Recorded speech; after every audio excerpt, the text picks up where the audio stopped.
Ողջույն, շողակաթի եթերում ձայնագիրն է։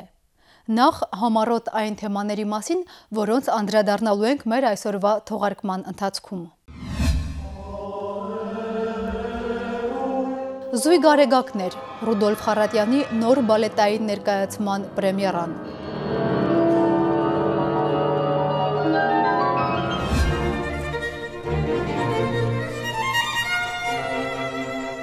Գինեսի ռեկորդակիրը գործեց իր հերթական սխրանքը։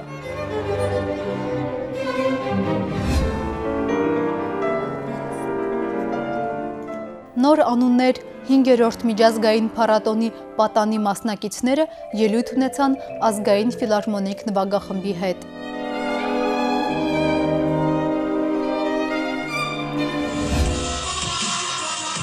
Վիջեյ Զիփերի վարպետության դասը Թումոյում։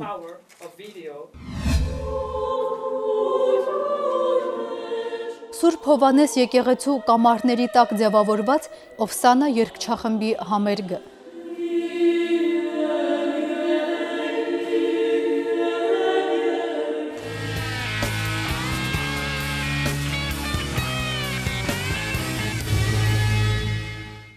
Մայիսի 27-ին զույգ արեգակներ բալետային ներկայացման պրեմիերան էր։ Բեմադրիչը և լիբրետոյի հեղինակը Ռուդոլֆ Խառատյանն է։ Ներկայացման հայտը անցյալ տարի է ընդունվել Հայոց ցեղասպանության 100-րդ տարելիցի միջոցառումները համակարգող հանձնաժողովի կողմից։ Սակայն Նարեկացու հանրահայտ պոեմը բեմականացնելու միտքը Ռուդոլֆ Խառատյանի մեջ ծնվել է դեռ 20 տարի առաջ։ Նախագծի իրականացման համար 8-ամսյա ժամկետով Բալետ 2021 հիմնադրամը հրավիրել է արտիստներ Ճապոնիայից, Ֆրանսիայից, ԱՄՆ-ից, Հունաստանից և Իսրայելից։ Գլխավոր մենապարողները ժամանել են Վաշինգտոնից և Շտուտգարտից։ Պրեմիերային կհաջորդեն հյուրախաղեր արտերկրում։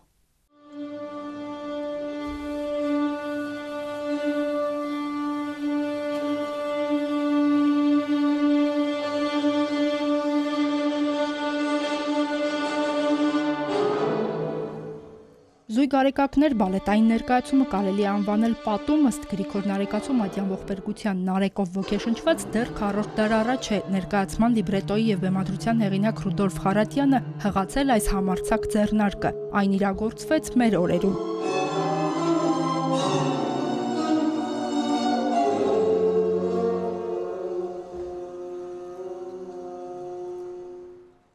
Բեմադրությունը լրիվ պատրաստ էր, բայց այնպես պատահեց, որ ներկայացումը չգնաց, ամբողջովին պատրաստ էր։ Հետո ես հասկացա, որ ես պատրաստ չէի, այսինքն ես պատրաստ չէի ճշգրիտ, ոչ թե ճշգրիտ, այլ լիովին ցույց տայի Նարեկացու աշխարհը։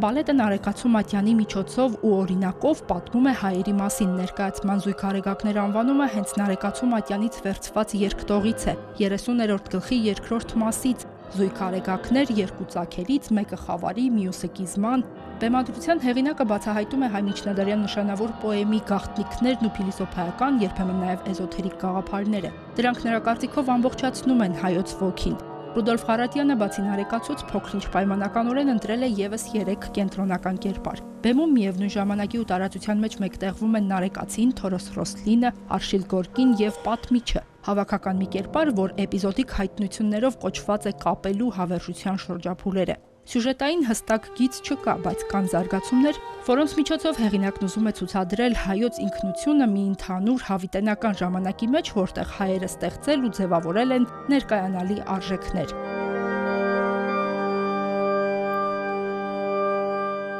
Իր ներսում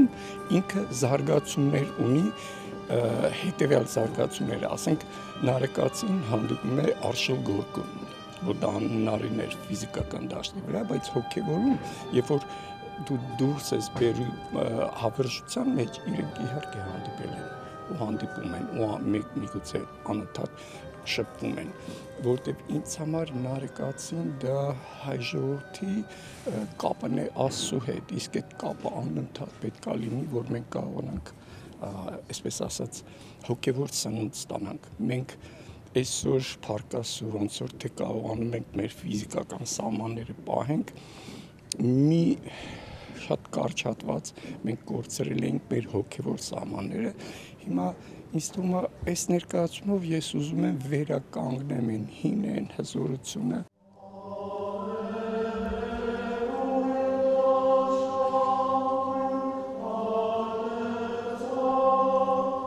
Զույգ արեգակներ բալետում հայկական էությունը հիմնականում մատուցված է սիմվոլիկ էլեմենտների միջոցով, դրանք բավական ցայտուն են հատկապես բեմի և զգեստների ձևավորման մեջ։ Ներկայացման նկարիչը Աստղիկ Ստեփանյանն է։ Պարային տեսարանները կարծես նկարի կամ ավելի ճիշտ հոգևոր եկեղեցական որմնանկարի դինամիկա ունեն։ Պարողները հին աշխարհի բարելիեֆների կանոնական կեցվածքներ են ընդունում 4-ից մինչև 21-րդ դարի հայ կոմպոզիտորների երաժշտության ուղեկցությամբ։ Մաշտոցյան շարականներ, Նարեկացու տաղեր, Արամ Խաչատրյան, Առնո Բաբաջանյան, Ավետ Տերտերյան ժամանակակիցներից, Ալան Հովանես և Աշոտ Արյան։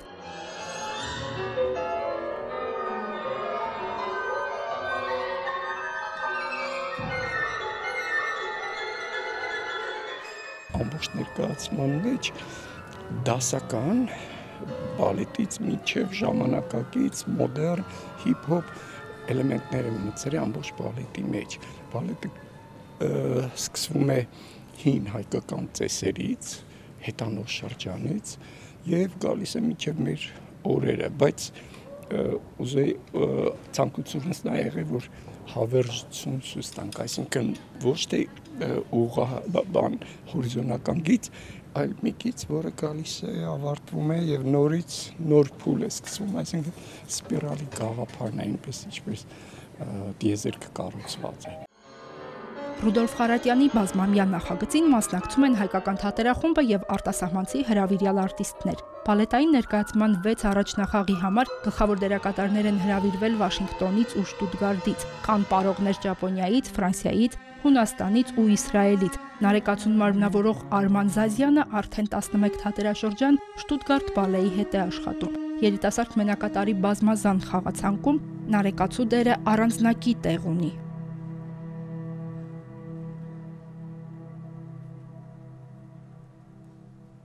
Հեշտ կերպար չի։ Մինչև այսօր, մինչև վերջի օրն էլ ինչ-որ գտնում էինք բաներ, որոշում էինք, բայց այս դերը միշտ կարելի է ավելի լավացնել, մինչև գագաթնակետ, սրան գագաթնակետ չկա, միշտ կարելի է ավելի լավացնել։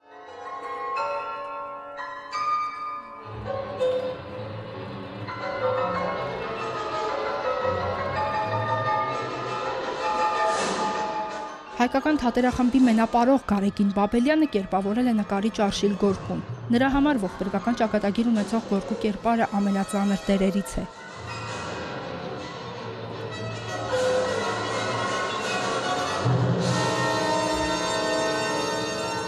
Մենք ունենք մի տեսարան, երբ Արշիլ Գորկին նկարում է մոր կերպարը, այդ շատ հայտնի նկար է ինքը եւ իր մոր հետ ապրում է մի փոքրիկ զուգապար, որը եւ իր հիշողություններն են Հայաստանի հետ կապված եւ իր ապագան է փորձում տեսնել եւ ընդհանրապես մայր որպես սուրբ եւ նաեւ որպես հայրենիք։ Այս համակցությունն է, որը ես ասում եմ բավականին բարդ էր ինձ համար հասկանալը, որովհետեւ երբեք նման լուրջ կերպար դեռ չեմ մարմնավորել։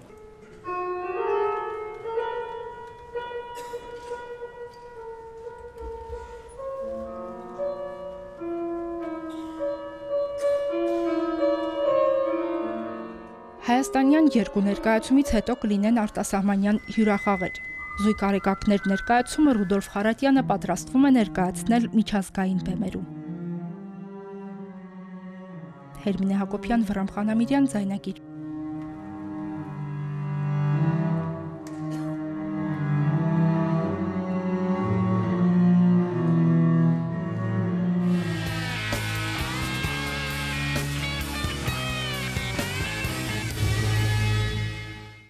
«2014 թվականի փետրվարի 20-ին Ալեքսանդր Սպենդիարյանի անվան օպերայի և բալետի ազգային ակադեմիական թատրոնի բեմահարթակում ջութակահար Նիկոլայ Մադոյանը երաժշտական սխրանք գործեց։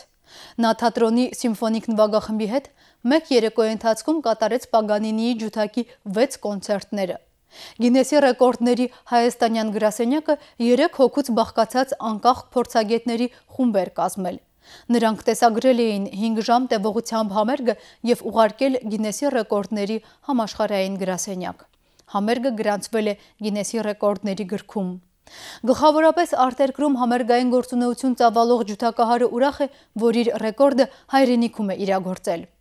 Մայիսի 28-ին Նիկոլայ Մադոյանը օպերայի և բալետի թատրոնի սիմֆոնիկ նվագախմբի հետ ևս մեկ սխրանք գործեց։ Մեկ երեկոյի ընթացքում կատարեց Վոլֆգանգ Ամադեուս Մոցարտի 5 կոնցերտները ջութակի և նվագախմբի համար։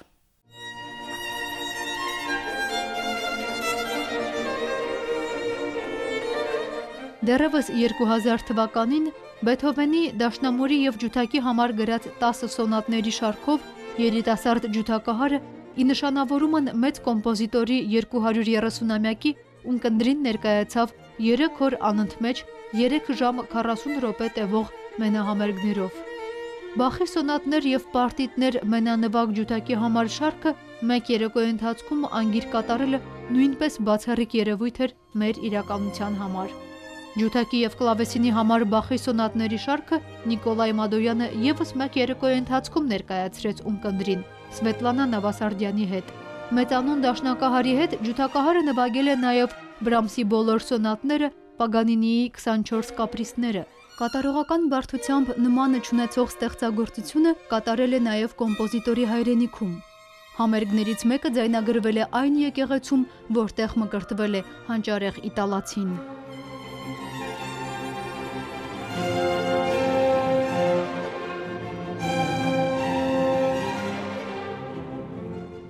Մոցարտի 250-ամյակին նվիրված տոնակատարությունների նախաշեմին մեր օպերային թատրոնի սիմֆոնիկ նվագախմբի հետ Մադոյանը ձայնագրել է Մոցարտի ջութակի բոլոր կոնցերտները, իսկ մայիսի 28-ին հայ երաժշտասերը հնարավորություն ունեցավ ունկնդրելու Մոցարտի բոլոր կոնցերտները ջութակի և նվագախմբի համար կենդանի կատարմամբ։ Համերգը նվիրված էր հայոց մեծ եղեռնի անմեղ զոհերի հիշատակին։ Դիրիժորը օպերայի և բալետի թատրոնի երաժշտական ղեկավար և գլխավոր դիրիժոր Կարեն Դուրգարյանն էր։ Նվագախմբի համար շատ կարևոր է ելույթ ունենալ այնպիսի երաժշտի հետ, ինչպիսին է Նիկոլայ Մադոյանը, նա միշտ երջանիկ է, երբ նվագում է։ Կարծում եմ դա իրեն կյանքն է եւ բոլոր փորձերը անշուշտ նվագախմբի հետ այդքան ժամանակ անցկացնել եւ անցնել այս փուլը իրեն համար մեծ հաճույք է կարծում եմ եւ ամեն մի անգամ կրկնելով ստեղծագործությունը, բայց կանգնելով աշխատանքային այդ process-ում մենք տեսնում ենք նրա երջանիկ աչքերը։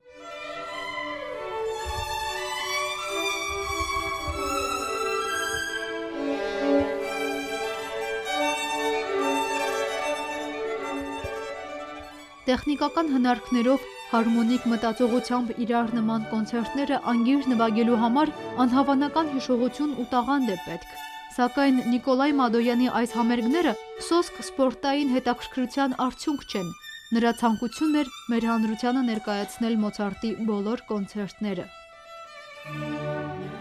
Տարիներ առաջ Կամո Հովհաննիսյանը դասավանդել է Նիկոլայ Մադոյանին։ Կրտսեր դասարանում նրա ջութակի ուսուցիչն է եղել։ Կոմսոմոլի կենտկոմի քարտուղարը հանրապետության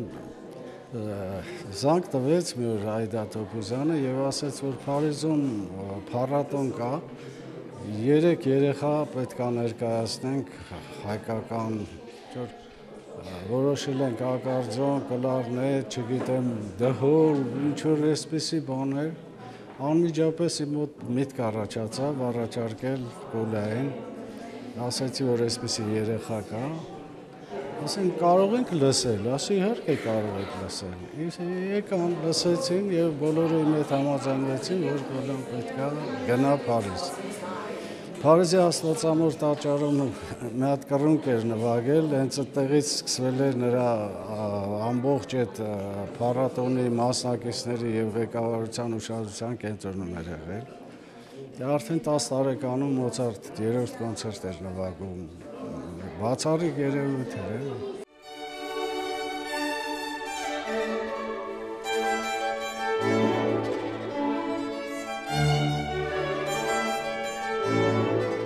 Հայաստանի վաստակավոր արտիստ Նիկոլայ Մադոյանը Երևանի պետական կոնսերվատորիայի պատվավոր պրոֆեսոր է և արտիստական գործունեությանը զուգահեռ զբաղվում է նաև ոչ պակաս կարևոր մանկավարժական գործունեությամբ։ Նրանից դասեր են առնում երիտասարդ ջութակահարները, երբեմն նաև դաշնակահարներն ու շվիահարները։ Այսօր ջութակահարը աշխատում է հայ կոմպոզիտորների՝ Միրզոյանի, Բեքարյանի, Հարությունյանի, Հայրապետյանի, Չաուշյանի, Սաթյանի, Շաքարյանի եւ այլոց գործերը արտասահմանյան բեմերում հնչեցնելու եւ մեր մեղեդիները աշխարհին ներկայացնելու ուղղությամբ։ Մտահոգացում այնպեսին է, որ պետք է վերադառնալ ակունքներին, իսկ ակունքը դա մեզ համար, գոնե հայերիս համար, դա հայ կոմպոզիտորների ստեղծագործություններ են, որը մենք պետք է կատարենք եւ անշուշտ պետք է ձայնագրենք։ Ստեղծագործություններ կան, որտեղ գրված է եւ ջութակի եւ դուդուկի համար, հետեւաբար այդ ստեղծագործությունները մենք կանենք մեր հանդիսատեսի դատին։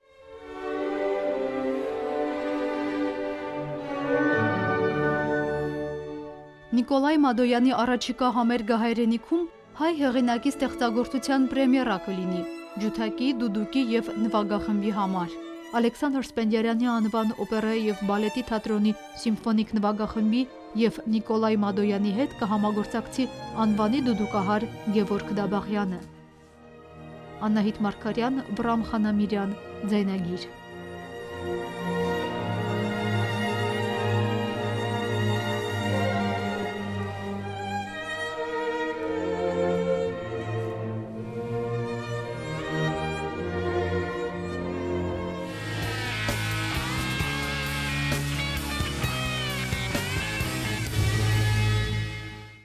Հայաստանի նոր անուններ ծրագիրը, որը ստեղծվել է 2 տասնամյակ առաջ, հայտնաբերում է 10-ից 18 տարեկան պատանի երաժիշտ կատարողների եւ նրանց բեմահարթակներ նվաճելու հնարավորություն ընձեռում։ Մայիսի 28-ից մայրաքաղաքում մեկնարկել է պատանի երաժիշտ կատարողների 5-րդ միջազգային փառատոնը։ Այն Երևան է բերել տարբեր երկրների շնորհալի պատանիների։ Բացման համերգին պատանի կատարողները ելույթ ունեցան Հայաստանի պետական ֆիլհարմոնիկ նվագախմբի հետ Ալեքսանդր Սպենդիարյանի անվան օպերայի եւ բալետի ազգային ակադեմիական թատրոնում։ Դիրիժորական վահանակի առջև Հարություն Արզումանյանն էր։ Այս պատանիները Հայաստան են եկել Ռուսաստանի, Միացյալ Նահանգների, Գերմանիայի, Ճապոնիայի, Չինաստանի, Ավստրալիայի եւ Վրաստանի տարբեր քաղաքներից։ Նրանց միմյանց հետ կապող կամուրջը նոր անուններ միջազգային փառատոնն է, որն արդեն 5-րդ անգամ Հայաստանում հյուրընկալում է մինչև 18 տարեկան պատանի երաժիշտ կատարողներին։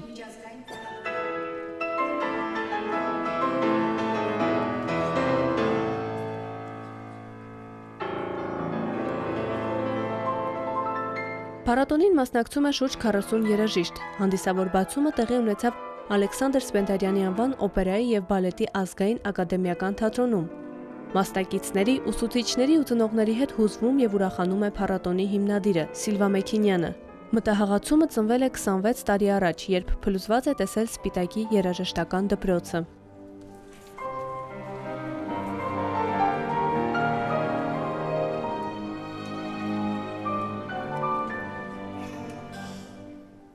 Մտածեցի, թե արդյոք ինչով կարող եմ ես մասնակից լինել մեր ազգի վերածնունդին։ Իմ զենքը դարձավ երաժշտությունը եւ այն ժամանակվանից սկսեցինք հավաքել եւ օգնել պատանի երաժիշտներին։ Փառատոնի մասնակիցները միջազգային ու հանրապետական բազմաթիվ մրցույթների դափնեկիրներ են եւ տարբեր հիմնադրամների կրթաթոշակառուներ։ Նրանք ելույթ ունեցան Հայաստանի ազգային ֆիլհարմոնիկ նվագախմբի հետ դիրիժոր Հարություն Արզումանյանի ղեկավարությամբ։ Այսօրվա նոր անուններին սատարելուց բացի, ըստ Հարություն Արզումանյանի, այս փառատոնն առիթ է, որ պատանիները կարողանան իրենց դրսևորել բազմաքանակ հանդիսատեսի առջև։ Այլ բան է, որ իրենք դասարանում, դպրոցում կամ կոնսերվատորիում նվագում են դաշնակահարի ուղեկցությամբ, նվագակցությամբ, այլ բան է ֆիլհարմոնիկ մեծ նվագախմբով, ասենք կամ կամերայինով, որտեղ դու պիտի անդադ զգոն լինես եւ պիտի կարողանաս նվագախմբի հետ ճակերտավոր մրցակցել։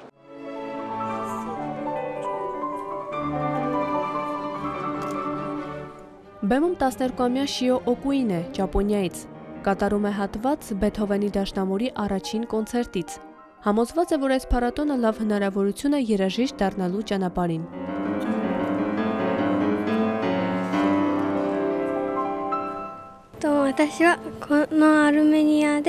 Այս փառատոնը մասնակիցներին հնարավորություն է տալիս ներկայացնել լավագույն դասական ստեղծագործությունները օտարազգի հանդիսատեսին։ Հասցրել եմ ընկերանալ մասնակիցներից մի քանիսի հետ, բոլորն էլ շատ տաղանդավոր են։ Ձիվուն դե տանաս կերկետան անետոտի մոյա կատտատոմուտ իմաս։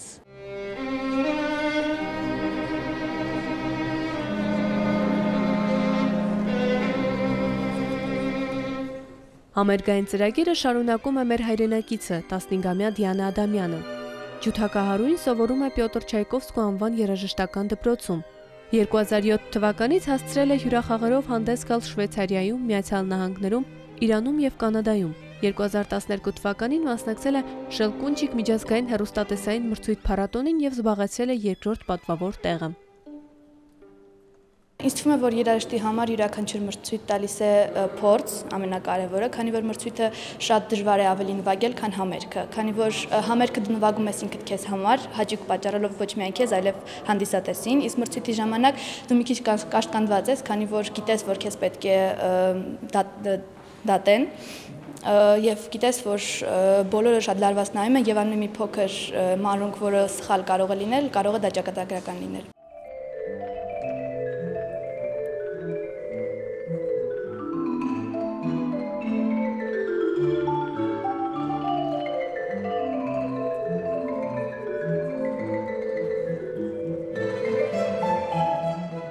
Մարի Խաչատրյան, Վրամ Խանամիրյան, Ձայնագիր։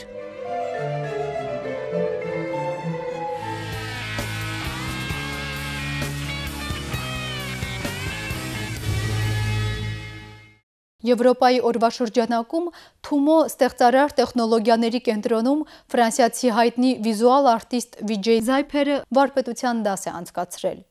Վիջեյը պատմել է, թե ինչպես կարելի է կենդանի կատարման ընթացքում միավորել շոուի բոլոր տարրերը եւ ցուցադրել է ժամանակակից երաժշտական շոուների օրինակներ։ Նա ծանոթացրել է նաեւ համակարգչային այն ծրագրերին, որոնց միջոցով հնարավոր է միավորել տեսաձայնային էֆեկտները։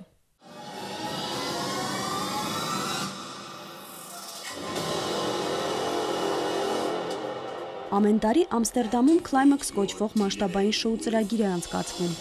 Ակումբային երաժշտության սիրահարներն այդ շոուին մասնակցում են ոչ միայն իրենց սիրելի ռիթմերը լսելու եւ զվարճանալու, այլև վիզուալ էֆեկտների մեծ ներկայացմանը ներկա գտնվելու համար։ Հենց այս շոու ծրագիրն է ժամանակին գայթակղել այսօր արդեն հայտնի ֆրանսիացի Վիջեյ Զայփերին։ Սա առիթ է հանդիսացել, որ նա զբաղվի դրանց ստեղծմամբ։ Վիջեյ Զայփերը ֆրանսիացի աուդիովիզուալ արտիստ է։ Կարիերան սկսել է որպես DJ, աշխատել է Ֆրանսիայի հայտնի ակումբներում։ Այնուհետև ծանոթացել է աուդիովիզուալ արվեստին եւ միավորելով այս երկու բաղադրիչները մասնագիտացել է վիջեյություն կամ վիդեոժոկեյություն կոչվող ժամանակակից արվեստի մեջ։ Նրանք իրոք կարողանում են մարդկանց զգացմունքների վրա ազդել, մարդկանց գրավել իրենց աշխատանքով։ Մեծ պատկերացում ունեն վիզուալ արվեստի, վիդեոյի ստեղծման եւ լույսերի օգտագործման մասին։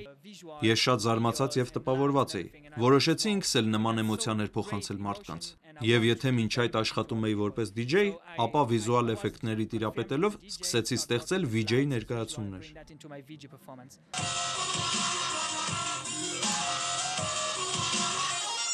VJ-ն այն մասնագետն է, որը հատուկ սարքավորումների միջոցով համապատասխան երաժշտության տակ ստեղծում է տեսողական էֆեկտներ։ Վիջեյ Զայփերն այսօր աշխատում է Փարիզի Queen ակումբում եւ մասնագիտացել է պարային ներկայացումներ ստեղծելու գործում։ Նա իր բնագավառում նորարար է համարվում։ Ստեղծում է վիզուալ էֆեկտների նոր գործիքներ եւ կիրառում դրանք տարբեր ներկայացումների ժամանակ։ Սա մի նոր երևույթ է, բայց շատ արագ է զարգանում եւ շատ ընդգրկուն է։ Ես այսօր ներկայացնում եմ, թե իրականում ով է աուդիովիզուալ արտիստը, ինչ է VJ-ինգը, ինչպես կարելի է վիզուալ աշխատանք կատարել։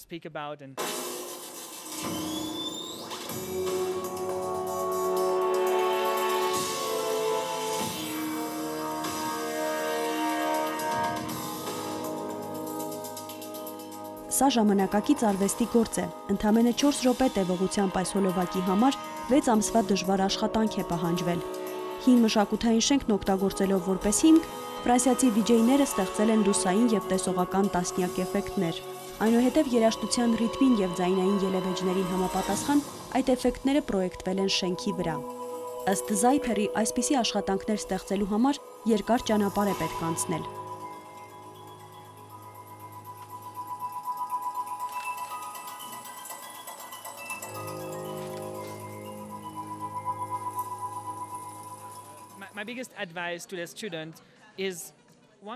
Իմ ամենամեծ խորհուրդն է. ստեղծագործական աշխատանքով զբաղվելիս հիշեք, որ ստեղծագործելը սահմաններ չի ճանաչում։ Դու պետք է ամբողջությամբ նվիրվես այդ աշխատանքին առանց նախապայմանների, որպեսզի նոր բան ստեղծես։ VJ-ը ներկայացրեց աուդիովիզուալ էֆեկտներ ստեղծող համակարգչային ծրագիրը։ Ռեզոլում ծրագիրը հնարավորություն է տալիս համերգների կամ շոու ներկայացումների ժամանակ արդեն պատրաստի լուսային և գունային էֆեկտները հենց տեղում համադրել երաժշտական հատվածների հետ և ստանալ իրական աուդիովիզուալ հրավառություն։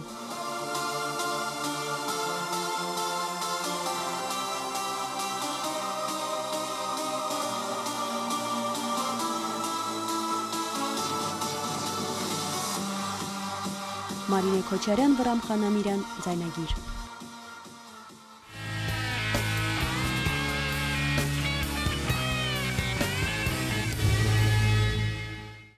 Օվսաննա երգչախումբը 2 տարվա կենսագրություն ունի։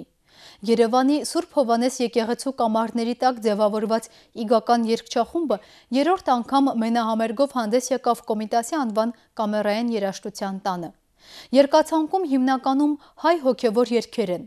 Վերջին համերգի ժամանակ հնչեցին նաև արևմտաեվրոպական երաժշտության գոհարներ՝ Բրամսի, Պուլենկի, Վերդիի խմբերքերից մի քանիսը։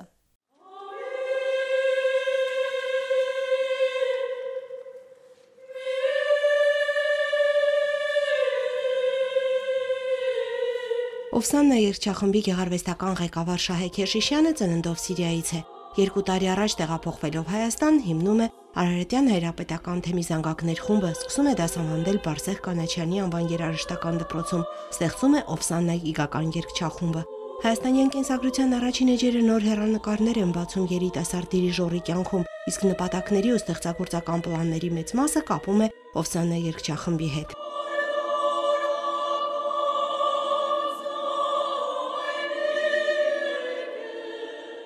Առանց երազանքների չես կարող ոչ մի բան իրականացնել։ Անձամբ ես ի սկզբանե երազել եմ եւ դեռ շարունակում եմ երազել, որ այս խումբը կայանա որպես պրոֆեսիոնալ երգչախումբ, որի մեջ մտնում է եւ իհարկե որակական իմաստը եւ բնականաբար նյութական եւ նաեւ ճանաչում ձեռք բերելու համար, այսինքն մենք երազում ենք արդեն գնալ դուրս արտասահման համերգներով, հյուրախաղերով։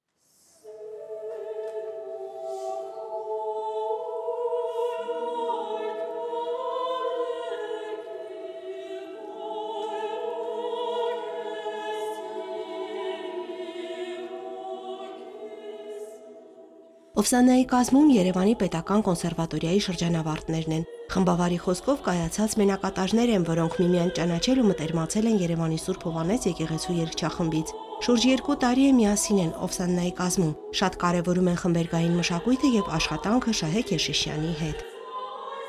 Ի սկզբանե որոշեցինք պատրաստել Կոմիտասյան պատարագը, որը գրված է արական ձայնի համար, սակայն մենք փորձեցինք կատարել իգական կազմի համար եւ կարծում եմ ստացվեց, բոլոր լսողները շատ գոհ էին։ Իսկ հետո արդեն որոշեցինք, որ կարող ենք նաեւ ուրիշ բաներ փորձել եւ այդպես դարձանք Օվսաննա երգչախումբ։ Չենք սպասում, որ նման որակի կհասնենք, անհամեստ թող չտվա, բայց բավականին մեծ աճ ենք ապրել։ Սա թվում էր արդեն 3-րդ մենահամերգն է։ Շատ շնորհակալ ենք Սուրբ Հովհաննես եկեղեցուն, ինչպես նաև մեր խմբավար Շահե Քեշիշյանին, որ խթանեցին այս երգչախմբի հավաքագրմանը։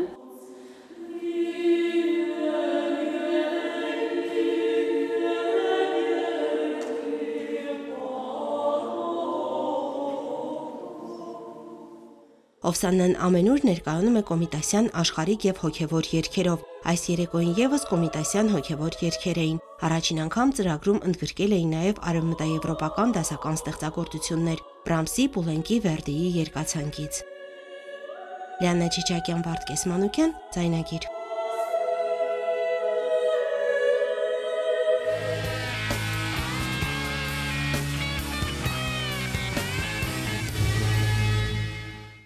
Նոր անուններ պատանի երաժիշտ կատարողների միջազգային 5-րդ փառատոնի եզրափակիչ համերգը տեղի կունենա մայիսի 31-ին Կոմիտասի անվան կամերային երաժշտության տանը։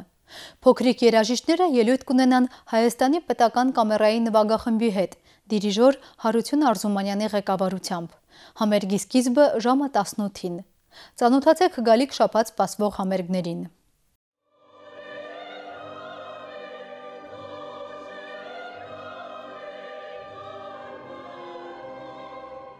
Ալեքսանդր Սպենդիարյանի անվան օպերայի և բալետի ազգային ակադեմիական թատրոնը մեկնարկում է նոր մեծածավալ նախագիծ,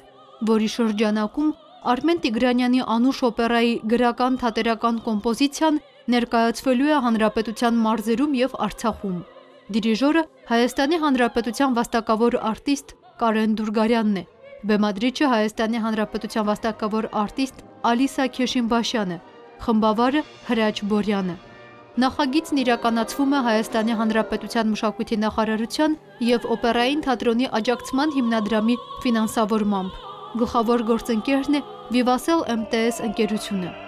Անուշը կներկայացվի մայիսի 31-ին ժամը 17:30-ին Ջերմուկի ըմպելասրահում, հունիսի 1-ին ժամը 20-ին Արցախի Մարտունու մշակութային և երիտասարդության կենտրոնում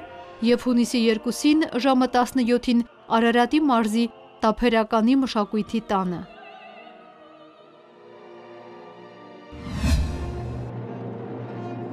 Հունիսի 3-ին Հայաստանի պետական երիտասարդական նվագախումբը գեղարվեստական ղեկավար և գլխավոր դիրիժոր Սերգեյ Սմբատյանի ղեկավարությամբ ՅՈՒՆԵՍԿՕ-ի Սեգուր սրահում կներկայացնի երիտասարդությունը հանուն խաղաղության խորագրով համերգային ծրագիրը։ Հայկական երաժշտական դպրոցի գոհարները կներկայացնեն Կատուներ ջազ խումբը, թավջութակահար Նարեկ Հախնազարյանը, թառահար Միքայել Ոսկանյանը, երգչուհիներ Ինգա և Անուշ Արշակյանները, դուդուկահար Գևորգ Դաբաղյանը, կանոնահար Նարեկ Կազազյանը։ Կհնչեն Արամ Խաչատրյանի, Սայաթ Նովայի, Ալեքսանդր Հարությունյանի, Միխայել Թարիվերդիևի և այլոց ստեղծագործությունները։ 1966 թվականին Մայա Պլիսեցկայան դիմում է Դմիտրի Շոստակովիչին Կարմեն բալետ գրելու խնդրանքով, սակայն կոմպոզիտորը մերժում է, պատճառաբանելով, որ չի ցանկանում մրցել Ժորժ Բիզեի հետ։ Պլիսեցկայան նույն խնդրանքով դիմում է Արամ Խաչատրյանին և դարձյալ բացասական պատասխան ստանում։ Ընկերները Պլիսեցկայային խորհուրդ են տալիս դիմել ամուսնուն Ռոդիոն Շչեդրինին, որը 20 օրում Բիզեի օպերայից կազմում է 13 համարից բաղկացած Կարմեն սյուիտը։ Հունիսի 3-ին Ալեքսանդր Սպենդիարյանի անվան օպերայի և բալետի ազգային ակադեմիական թատրոնում Կարմեն սյուիտն է և Լորկիանան, որն ստեղծվել է Գարսիա Լորկայի հանճարեղ պոեզիայի ազդեցությամբ։ Ինձ համար Լորկայի ողջ պոեզիան մի անվախճան կրքոտ պար է, պար մտքի, զգացումի և երևակայության, ասում էր Լորկիանայի լիբրետիստ և բեմադրիչ լուսահոգի Մարկ Մնացականյանը։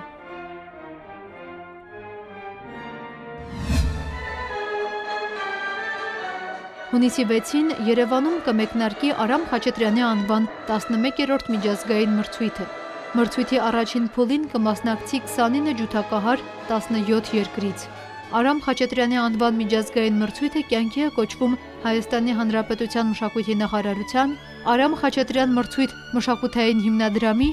և Երևանի Կոմիտասի անվան պետական կոնսերվատորիայի համատեղ ջանքերով և անցկացվում է Հայաստանի Հանրապետության առաջին տիկին Ռիտա Սարգսյանի բարձր հովանու ներքո։